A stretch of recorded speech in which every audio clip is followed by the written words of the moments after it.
Good morning. Thank you very much to Clara for the invitation. I very much appreciate her work, and I have to say that I very often consult her channel because we work a little bit on the same topics. I would like to give a brief introduction. I shall be very brief, so as to outline a few issues which are important for the profession of journalists. It is also important to introduce, well, how can I put it, to introduce the ethical issue and a certain ethical control. We need this more so compared to what has happened in the past, especially with regard to issues regarding scientific questions. Just very briefly, as we all know, we are protagonists, children, and sometimes also victims of what the philosophers of Oxford call the fourth revolution of human history, which is the revolution of artificial intelligence. There are the first three revolutions, that is the discovery of Copernicus, and this also has a narcissistic link, because the discovery of Copernicus was that the Earth is not the center of the solar system.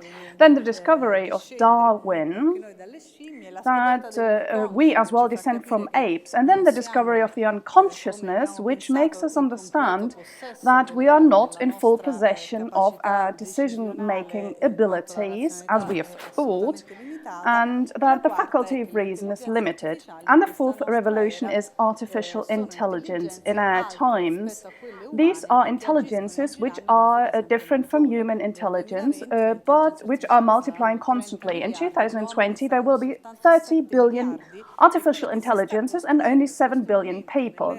And what is happening at the moment in this era of complexity is a world is being created which, above all, follows the logics created for the market and for the artificial intelligences. This means that when there will be 30 billion artificial intelligences, that this might result in unwanted damage to mankind. Because you follow the rules, and, well, this exclusively means that complex systems are being set up, and from an ethical point of view, this is not really controlled.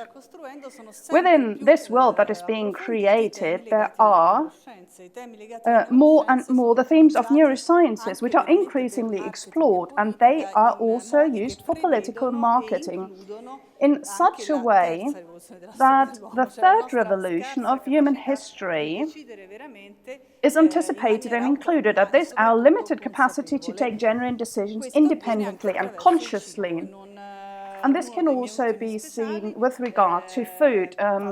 Within one of my last special broadcasts, I also spoke about the hybridization between human intelligence and artificial intelligence, and neuroscientists explain us the real impact that the food has on our mind and our power of concentration, and also on our decision-making capacities.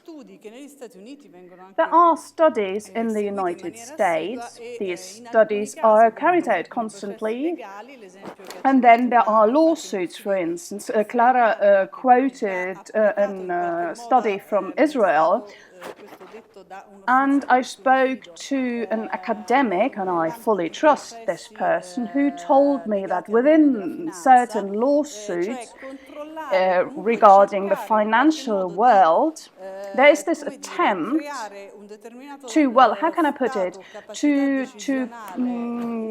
create a certain determined state of decision-making abilities in the main protagonists of a lawsuit, so as to control what they eat in one way or another, or else to try and keep their mind busy in one way or the other. I would like to put forward an absurd hypothesis, and this is just an example of what may happen if we made a research in Google, for instance, And if Google gave us data of research carried out by, say, a judge, and then based on these data, we realize that the judge suffers from celiac disease, and the judge eats gluten without knowing it some hours prior to a lawsuit, to a court hearing, then this judge would be in a different frame of mind compared to the frame of mind he would have had he eaten something else. The University of Tel Aviv, which carried out this study,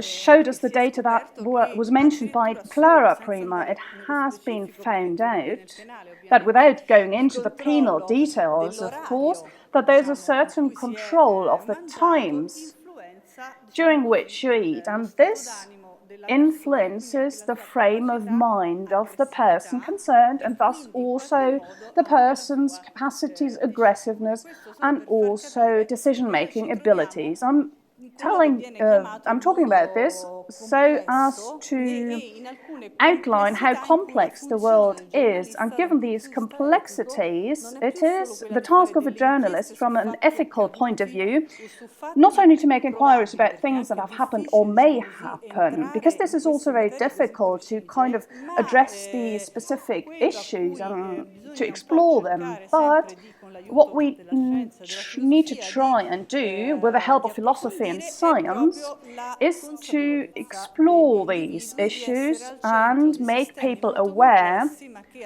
of the fact that they are in the middle of complex systems. Food is also important in this respect, and that this can have an influence on their voting decisions, as happened in Romania with Facebook. And these are decisions that the persons themselves actually would not have wanted. Now, within this complex vision, I will try and briefly outline something, give you an example of how our profession becomes more complicated. It is more complicated to choose about what issues should be addressed, apart from those journalists who report about judicial investigations, etc. In any case, we need to carefully select and try to make people aware. And, well, how can I put it? And also make sure that people get an insight about how can they structure ethical systems. Something I came across recently, which is very noteworthy, is the manifesto of a group, we are in Italy here, of a group that is called Rural Social Innovation. And they work in the field of rural social innovation. They are a rural hub. You can find them on Twitter, and they work in southern Italy. Well, this is kind of an update through lifelong learning that they do together with philosophers and academics going there. Based on their studies, they have developed a concept of the digital Mediterranean linked to food. The initial logic is, well, we are used to talk about complexity, new technologies, data in our everyday life, and we talk about smart cities in every country. You talk about smart cities all the time. This is almost an overkill, but there's kind of a divide. There are the smart cities on the one hand, and on the other hand there are the rural areas, especially in Italy, where you can find at most, say, maybe a sensor or one technology or the other. But, well, this is never seen in a very structurized way. There are the structures of innovation in rural areas. This, however, is also linked to food, which is very important, and this is the issue we addressed earlier. This process could be totally reversed. That is, through a different and ethical production and marketing of foodstuff. We especially need the culture as we have it in southern Italy, and thanks to this we could set up a social system which they call rural social innovation, and this will then be an ethical system. The premise is the following one: the creation of values has shifted from physical products to the immaterial. That is, the product becomes kind of an escamotage, dodging and skirting around. This is what we've seen also given fast communication. And then there are other dimensions which are important: logistics, branding, finance, the social systems. These are the social systems in which our society is organized, and our rural economy is then the reappropriation of the processes of reorganization on a more collaborative basis. What does this consist of? Above all, in a way or in culture of a place and an appreciation. That is, maybe not use a model that could be applied much better in the US of, well, an eradication of past structures so as to only set up structures of the future. No, quite on the contrary, to appreciate the food chain, for instance, of the basic social structures of the Mediterranean that have always existed, and they will remain the same ones in the future, especially in Italy, where we still have problems with broadband. So this means an appreciation, to appreciate relationships and family structures in terms of production. Technologies could be used. Maybe also people could come back, they emigrated, they went to Silicon Valley, they acquired skills in the English-speaking world, they come back with a certain know-how, but they are still included in the web of relationships in Italy, and then innovation and technology could then be reapplied to a structural system which then will become a way of going back to the categories of time and place. So this is kind of a proposal, a structure of local production and marketing systems which can then become a model of economic redistribution and strengthening. This can also mean strengthening the community web of relationships. Consequently, this feeling of alienation is not provoked so much, which could be triggered in Italy by the use of systems. We have it in the United States. These are large-scale industry systems, but above all, these systems do not provide for, well, let us call it a social fabric, which is a social fabric we've got in Italy. Whilst in the US there is marketing, it could be replaced by storytelling from the perspective of the rural digital Mediterranean. That is, to tell stories about the place, about the people who produce the food stuff and the produce. That is, to talk about the entire chain, to talk about the companies and the people who work there. And this is also what the people of the rural hub work about. Now, there's one triviality, for example, you've got the packaging with the buffalo on the packaging, where the milk comes from, the name of the buffalo, the entire story of the buffalo from when it was a young animal to the end, when we've got the agricultural produce that we will eat.